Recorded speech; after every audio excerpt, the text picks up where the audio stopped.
మళ్ళా తర్వాత ఎలక్షన్లు వచ్చినాయి, అన్నీ చేసాం. మరి నేను అడుగుతా ఉన్న విశ్వసనీయత అంటున్నారు కదా జగన్మోహన్ రెడ్డి గారిని. మంత్రివర్గంలో ఎవరైతే త్యాగం చేసినటువంటి, అంటే నేనేదో త్యాగం చేశానని చెప్పుకోవట్లే, మిగతా 15 మంది కూడా ఉన్నారు పాపం.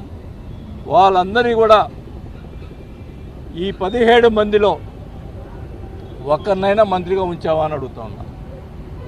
కనీసం 4-5 ఇవ్వాలి కదా, కనీసం ఒక్కరు కూడా మంత్రివర్గంలో లేకపోవటం నిజంగా ఆయన మనస్తత్వం ఒక్కసారి మీ అందరూ కూడా గమనించాలని కూడా తెలియజేసుకుంటా ఉన్నాం.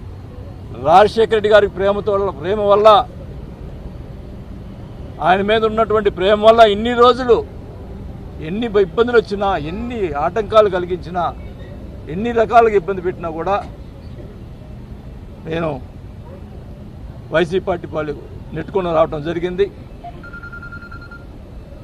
మరి 2-3 సార్లు పవన్ కళ్యాణ్ గారు 2-3 సార్లు బహిరంగ సభలో వైఎస్ఆర్ పార్టీలో కూడా మంచి వాళ్ళు ఉన్నారు, బాలినేని శ్రీనివాస్ లాంటి వాళ్ళు అని చెప్పి 2 సార్లు ఆయన నా గురించి, నాకు ఆయనతో మాట్లాడకపోయినా కూడా నా గురించి ఆయన మాట్లాడిన తర్వాత ఆయన మీద నాకు ఎంతో నమ్మకం, ప్రేమ కలిగింది. ఎప్పుడు జగన్మోహన్ రెడ్డి గారు పబ్లిక్ మీటింగ్లో నా గురించి మాట్లాడలేదే, మరి పవన్ కళ్యాణ్ గారు అపోజిషన్లో ఉండి కూడా మాట్లాడారు అని చెప్పి ఎప్పుడు అనుకుంటుండేది.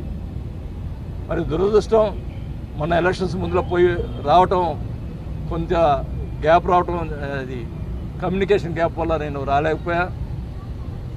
ఏమైనా కానీ పవర్ అనేది ఈరోజు బాహటంగా ఒకటే చెప్తా ఉన్నాం. పవన్ కళ్యాణ్ గారు ఒకటే చెప్పాను, పవర్ ముఖ్యం కాదు, పదవులు ముఖ్యం కాదు, మాకు గౌరవం ఇవ్వాలా అంతే కానీ వేరే ఉద్దేశం మాకేం లేదు అని స్వచ్ఛందంగా ఏమి డిమాండ్స్ లేకుండా నేను పార్టీలో చేస్తానని చెప్పి ఈరోజు పవన్ కళ్యాణ్ గారికి చెప్పానని కూడా తెలియజేసుకుంటా ఉన్నాం. మరి కొంతమంది రకరకాలుగా మాట్లాడుతూ ఉన్నారు, కొన్ని యూట్యూబ్లో ఏదేదో మాట్లాడుతూ ఉన్నారు. ఒకటే చెప్తా ఉన్నాం, కూటమిలో విషయంలో పవన్ కళ్యాణ్ గారు ఎలా ఆదేశిస్తే అలా చేసేదానికి మేము సిద్ధంగా ఉన్నామని చెప్పి కూడా తెలియజేసుకుంటా ఉన్నాం. కలిసి పని చేసేదానికి మేమందరూ కూడా సిద్ధంగా ఉంటామని కూడా తెలియజేసుకుంటా ఉన్నాం.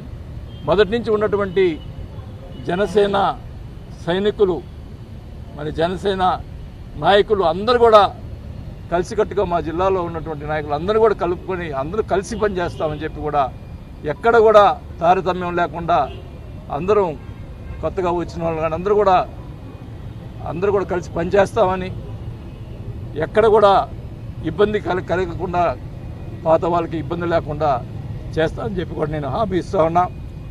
మరి అందరూ కలిసికట్టుగా మన నాయకుడు మన పవన్ కళ్యాణ్ గారిని మనం అందరం కూడా ఆయనకి మంచి పేరు తీసుకొచ్చే దానికోసం మేమందరూ కూడా కృషి చేస్తామని చెప్పి కూడా తెలియజేసుకుంటూ, మరి ఈరోజు ఆయన అడగానే నన్ను పార్టీకి ఆహ్వానించినందుకు పవన్ కళ్యాణ్ గారికి నా ధన్యవాదాలు తెలుపుకుంటా ఉన్నాం. అలాగే ఒంగోలు రమ్మంటే తప్పకుండా వస్తాను, డేట్ ఫిక్స్ చేయమని చెప్పి చెప్పడం జరిగింది. మరి 2 డేట్లు మంచి రోజు చూసి డేట్లు ఇవ్వడం జరుగుతుంది. త్వరలోనే ఆ డేట్లు కూడా పెట్టి మరి ఒంగోలులో ఆ కార్యక్రమాన్ని పెట్టి పార్టీలో చేస్తామని చెప్పి కూడా తెలియజేసుకుంటూ, మరి అందరికి కూడా ఇక్కడికి వచ్చినటువంటి ఒంగోలు నుంచి ఉన్నటువంటి ముఖ్య నాయకులందరూ కూడా మరి నా పేరున నా ధన్యవాదాలు తెలుపుకుంటూ సెలవు తీసుకుంటాను. మీరు జగన్ కలవడానికి చాలాసార్లు అపాయింట్మెంట్ కూడా కొన్నిసార్లు ఇవ్వలేదని రూమర్స్ వచ్చాయి. కానీ అక్కడ అధికారులు ధనంజయ రెడ్డి గారు వీళ్ళంతా కూడా కోటరీకి ఏర్పడి ఎమ్మెల్యేలు కలవలేదు, మంత్రులు కూడా కలవలేదని చాలామంది మాట్లాడారు. ఒకటే చెప్తా ఉన్నా, ఇప్పుడు జగన్మోహన్ రెడ్డి గారిని కలవటానికి నేనేమి